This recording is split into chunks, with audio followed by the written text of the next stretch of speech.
He doesn't care about you. He wants you to get locked up. He wants to ruin your life because you don't have economic means at this moment. So I was watching this recent video on Kyle Kulinski's channel, Secular Talk.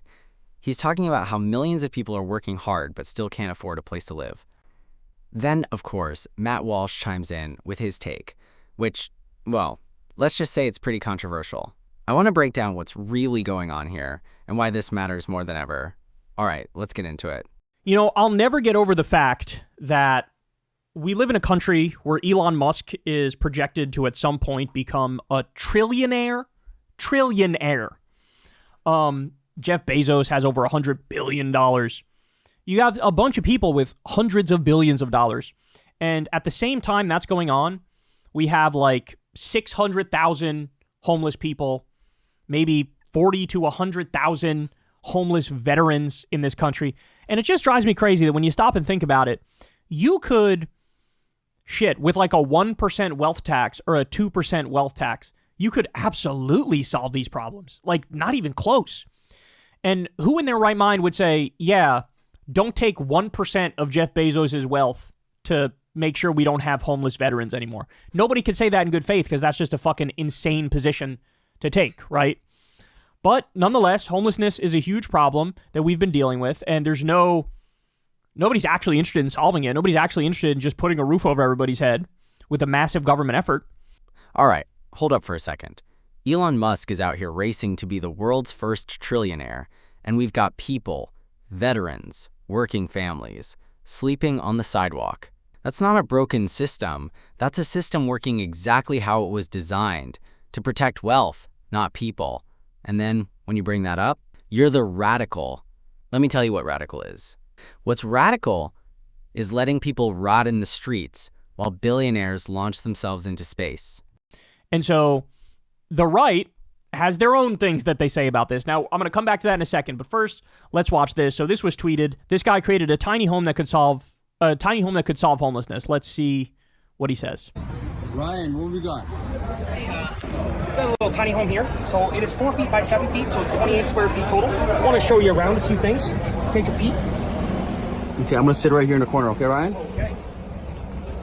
Mind you, I'm about 6'2". I'm 6'1". I fit in here, I got a lot of space. Yep. So inside here you got your ventilation. This is really important for the winter time, for the summertime. You can keep out your heat and you can cook. Right here, you got a desk. That's the way you can eat, do your artwork, do whatever you gotta do. Down below the desk, you got some more storage. Right there, that's where I keep the bedding for the unit. You got a microwave up here. You got some running water right here. And just to make sure you're safe when you're cooking, you got a smoke detector, carbon dioxide detector here. It's got to be safe, right? That's 100%. And if you happen to have, your cooking gets a bit too spicy, you got yourself a fire extinguisher. Below the sink here, you got a 20-liter water tank. Up here, this is where you store all your kitchen stuff. I got a propane burner behind me. And then Where do we sleep, Brian? When you're ready to go to bed, I grab this back cushion, I put it down, I move it over. Damn. Yep. And the same thing for this one, right? This cushion as well slots down. Oh my God. This is bigger than a single, but smaller than a double. So it's actually quite spacious. I'm 6 foot tall, I got no problem here.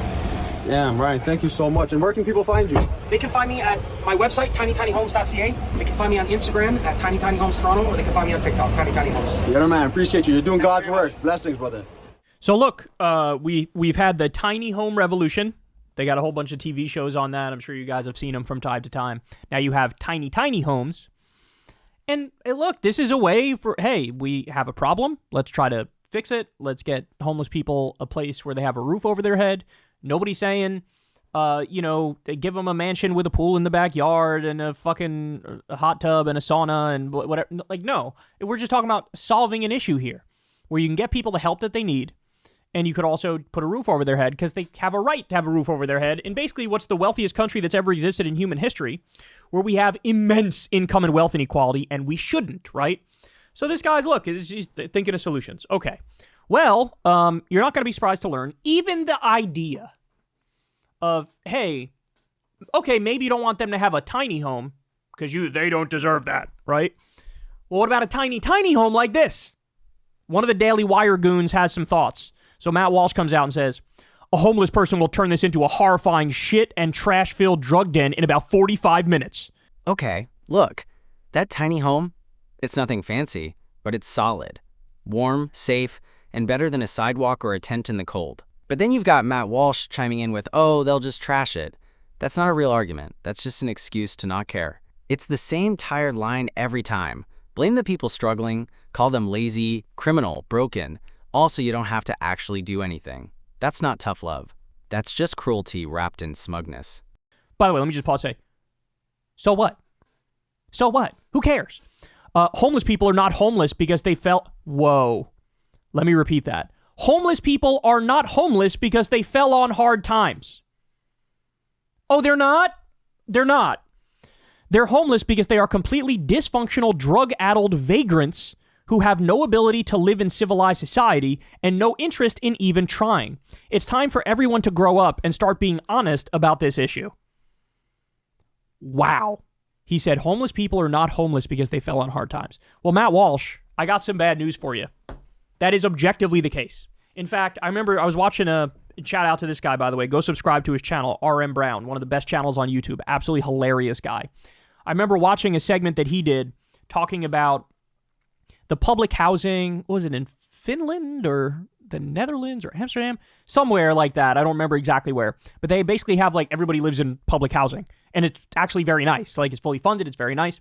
And in this segment, he went through, there was like some study he brought up that describes how it is literally the case that the majority of homeless people are homeless because they fell on hard times. In other words, yes, it is a money issue. It is a money issue.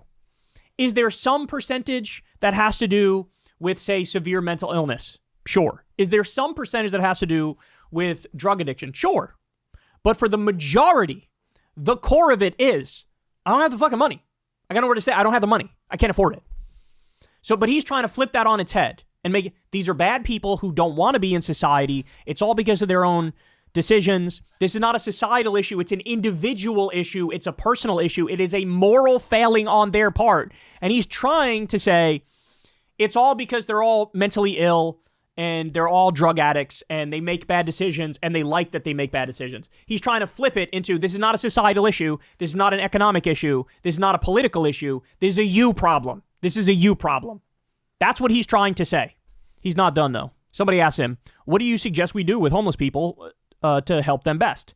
He says, start enforcing the laws against vagrancy again. Send the vagrants into prisons, asylums for the ones who are not hopeless cases, rehab centers. Setting up a campsite on the sidewalk should just not be an option in a civilized society. Our first priority should not be helping the homeless, but rather helping all of the law-abiding citizens and families who should not be forced to live in an open-air drug den. He always gives away the game. What he's saying is he doesn't view any homeless person by definition can't be a law-abiding citizen. That's what he's saying. That these are others. They're less than human. Helping the homeless is a secondary priority, and you help them by not tolerating their dysfunction. You help them by not tolerating their dysfunction. I understand all of this sounds shocking to people who are not used to hearing anyone in public say what we all know to be true about this issue. All right, here's the real kicker. Millions of people are working full-time jobs and still can't afford a place to live. That's not a personal failure. That's a failure of policy. Wages have been stuck for decades, unions have been crushed, and the housing market? That's just a playground for investors now. And yet you've got people like Matt Walsh ranting about personal responsibility and merit. Come on, that's just a distraction.